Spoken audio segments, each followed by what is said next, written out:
Good morning mga guys, good morning mga friends, good morning mga friends and not friends, charot.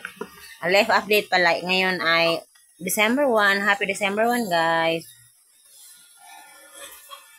Gatas guys, gatas because ang kape, hirap talaga ako matulog sa kape, kaya hirap akong matulog sa kape, kaya ngayon, tayo ay magagatas, charot. Pinakamurang gatas lang naman to guys. And life update pala, life AdSense update pala guys. Pumasok na yung aking hindi siya pumasok. Pumasok siya, then, sinesend balik ng bangko yung AdSense, pabalik ng AdSense. And then, nung isang araw, nag-email ulit yung AdSense na binalik daw nila ulit sa bangko. Kasi na-update na yung bangko. Parang na ba? Na-update na. So, sinend daw nila balik. So, yun. And then, hanggang ngayon, hindi pa siya dumating. Ha? Oo.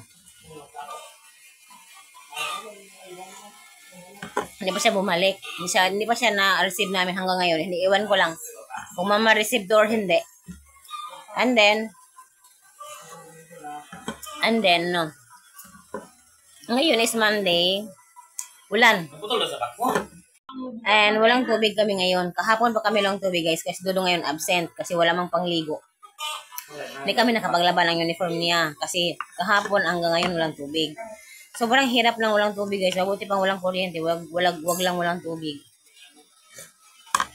And naputol pala ng back ko yung daw. Eh balik sa AdSense guys. Ayun.